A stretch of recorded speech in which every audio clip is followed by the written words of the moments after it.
Hello. Let's just tidy my hair up. My eyes look a bit tired. Not too bad. Not too bad. So I am talking to you at 1 o'clock in the afternoon. And I'm at work, as you can tell by my background. It's teacher's strike today, so there's only a few of us here at work. But I've had someone with me in the library all day, so she's just left. So now I can talk. Feel a lot better today. I'm still heavy around the eyes, but I don't feel quite so bad, so that's okay. I've lost my words. Thanks to everybody for your kind concern about my head. It's fine. It'll be fine. It's just a pain. It's really annoying. Yeah, I'm not sure where we'll go with that, but we'll see what happens in the future around that. Oh, yeah. Don't really have many words. I've got to have a think about what I'm going to do when I get home. I do need to get some groceries. I just don't know if I can be bothered. Maybe I could do an online order and pick them up after work tomorrow. That might be the best way.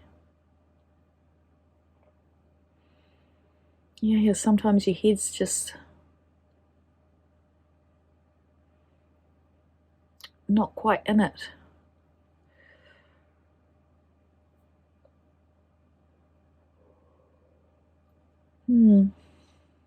Well, it's a bit boring, really, isn't it? I'll try and think of something interesting to talk to you about. I've just got home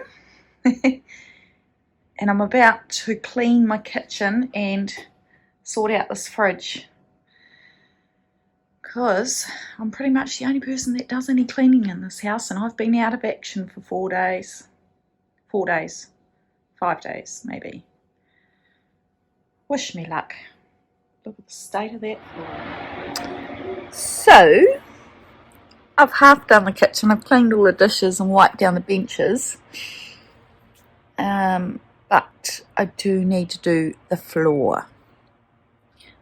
I just had a cracker on my face. I had to have a bit of a rest. I was really shaky and I couldn't figure it out. And then I remembered I hadn't eaten since 10:30 this morning. I was really surprised because I didn't feel hungry, but I was just like shaking. So I've just had some rice cakes. And I have to think about tea. So I'll show you what the kitchen looks like when I'm finished. I'm not ready yet. And if you can hear the stuff going on in the background, that is a tractor picking up all the hay off the paddock behind us. So yeah.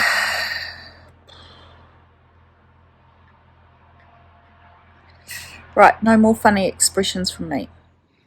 I'm just coming outside and I've just picked some dried flowers and some lupin seed pods, so I'm going to just pop them and put them in this lid.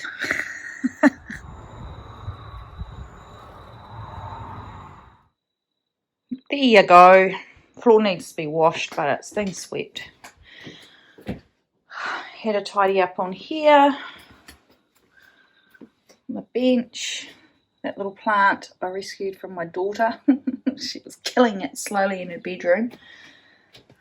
Just started a sourdough starter.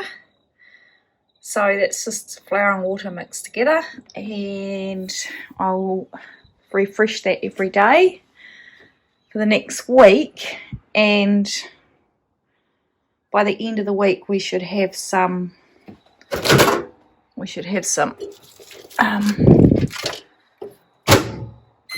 sourdough starter. I've done it before. because I couldn't find anyone to give me any. So the only area that I really need to sort out is this area here, because I've still got to finish going through those herbs. And I need to get rid of those, these here, because they're horrible. Get that rack sorted.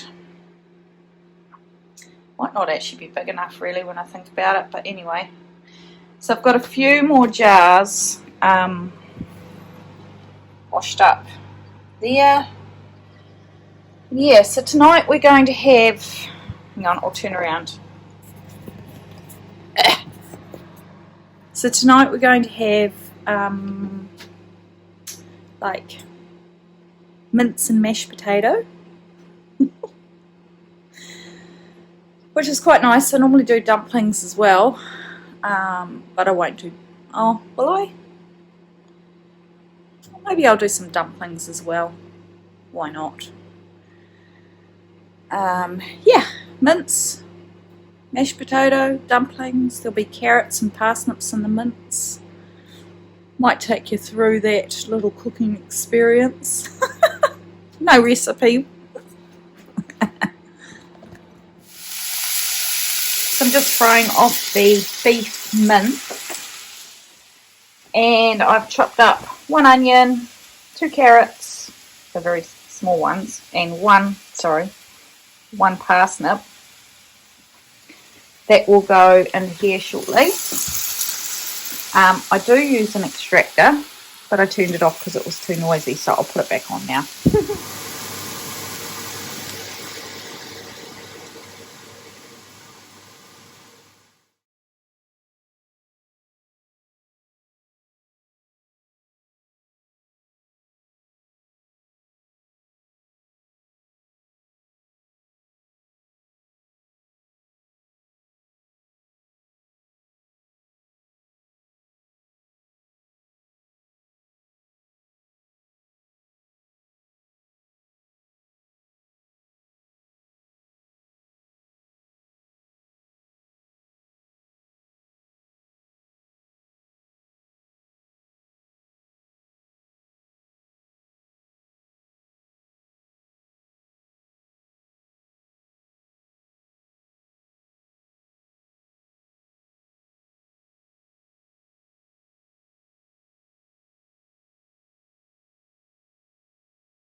Right, so now it's time to put the dumplings in the pot. Ooh, hot. Can you see that? So let's pop it back like that.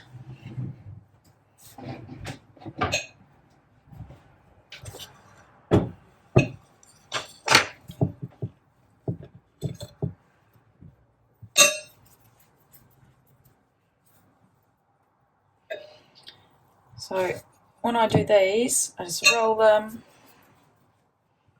and I just plop them on top. And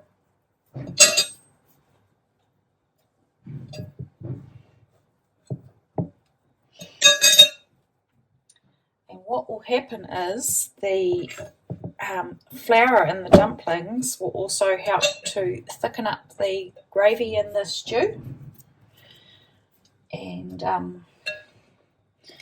you may or may not have to add some thickening to it afterwards. Just depends. It just depends. I don't know what it depends on, but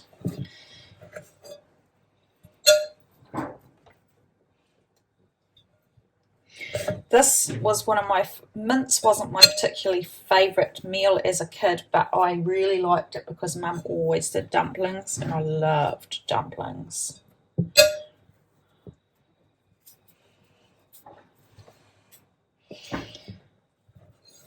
Not to be confused with Chinese dumplings.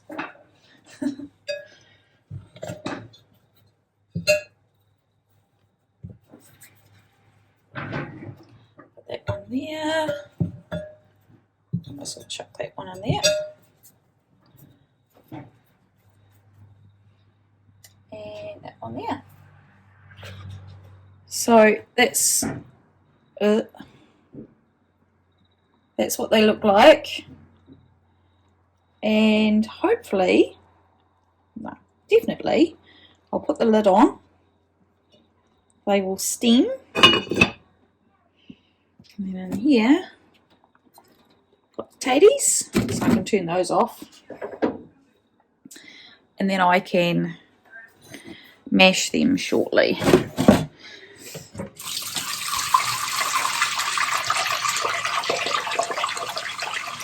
With the water. That, and I just put the stuff in to soak so I don't have floury goodness. Right. Oh, also meant to show you guys. Hang on. This is the beeswax candle that I got. Looks quite nice on that, doesn't it? So that's got to go into the bedroom. Oops, sorry, I knocked the thingamabob. So dinner is served. Dumplings. Ooh, bad light, Carla. Mashed potato, mince. Looks very nice.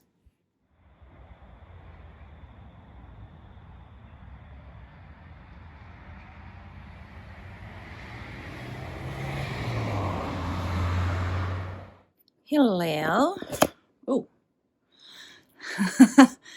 Hopefully this looks alright. I'm using the selfie stick. So today is Friday. And I feel a lot better today. Although I probably do sound a bit groggy because I don't know, because I haven't talked to anyone for a couple of hours, I suppose. So I've been home and I have had a little lie down, didn't go to sleep. I was just chilling out, resting my body. And then I went and put a load of washing on and I went out to the garden and I'd done a little bit of weeding. And now I've just come back in and I was thinking about doing a little bit of sewing. But I thought I'd talk to you about my latest purchase. So I'm just going to grab this because I'm a bit thirsty. I've just made myself a nice cup of tea. This poor mug. Never been in a dishwasher in its life. Never been in a microwave in its life. And all the transfers coming off. My kids gave it to me as a Mother's Day present. So anyway, as I was saying, those who have followed me for a little while know that in regards to my sewing, I really enjoy Sew Liberated patterns. The team there, it's just the attention to detail and the style and everything is just me. And they've curated a few courses, and one of them is called the Creative Hinterland course, which is for intermediate to advanced sewists. Can't believe I just said sewist. I really don't like that word. I usually just say sewer. But I think maybe people don't like sewer because when you write it, it reads like sewer. I don't know. Ooh, I think that door might slam. I haven't latched it back. I should have latched it back. So anyway, it's quite an intensive course. It's a paid for course. But it teaches you how to use the hinterland dress as a pattern block, and then how to hack it into different styles and designs. Sorry, I'm just going to go and latch that door, otherwise we're going to have a slam door. It's quite breezy out here. It's quite warm. So you can use the pattern as a pattern block to make your own designs, and then they've got 12 different hacks that you can use to practice, each one slightly more advanced. But it basically teaches you the fundamentals of pattern making and then adjusting and fit. And all those sort of things that sometimes put you off when you sew, because one size doesn't fit all. Nobody's built the same way. So, there's sort of a set of measurements, but, I've always been smaller on top than the bottom. Even when I was smaller, I was still small on. So when I was a 8 on top, I was a 10 on bottom.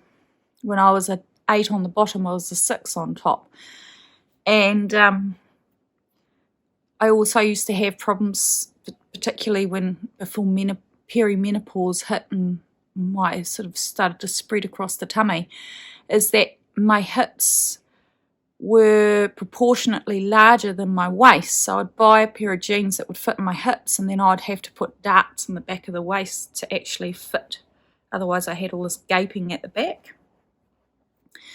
So just things like that. So in theory, I should be able to get into any pattern after that and have the confidence to mock something up and try and experiment with the way things fit and stuff like that. So there's a few different. There was the thing that really attracted me to it, and I didn't even really realize that it was a proper course, was there's this particular hack, and if I can find it, I'll show it to you. If I can't, well, it just says what it is. Which is basically where the dress is open in the front, and it crosses over like that, and then it has quite sort of, the sleeves aren't inset like that, they come in like that, and then they've got a nice sort of balloony. It's very pretty. It's very me. I really want it. And then when I saw all the other different ones, it's like the world's your oyster. You wouldn't even need to buy another pattern again. So anyway, I've done that. It's an investment because of the amount of money that I would spend it's cheaper than buying 12 dress patterns. And I like all of them. So, and I'll be learning stuff along the way. So it's all online, and you've got it forever, and you've got access to it forever. So that was one thing I got for myself today as a treat. And then the other day, while I was sick, some fabric that I ordered last week turned up. See, if you're a knitter, you might be able to relate to the whole having a stash. I don't have a huge stash of wool. Most of my wool is leftovers of things, or the odd bits and pieces that people have given me. But I very rarely will I go onto a shop and just buy a sweater quantity's worth of wool because I like it. There's always a project in mind for it. I'm not like that with fabric. If a fabric store has a really good sale, so for example this last one was 60% off, I'm like, well, I'll get it now and then I can make it later. And I just get maybe 2.5 to 3 meters of something. That'll usually get me 1.5 garments out of something. One big garment and one small one. So I'll show you these fabrics. They're just sitting on some knitwear that's got to be put outside. Oh, back in the bedroom. Oh, God, what am I talking about, Carla? So the first one is this one. It's a spun rayon, and it's a little bit darker in real life. It's a chartreuse. It's coming up looking fluorescent green, but it's not that fluoro in real life.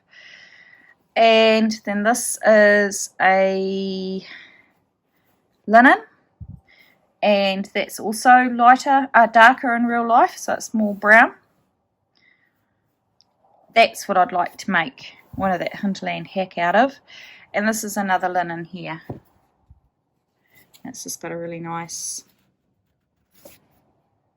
because just in case. Yeah, so that's me. God knows what we're going to have for dinner tonight.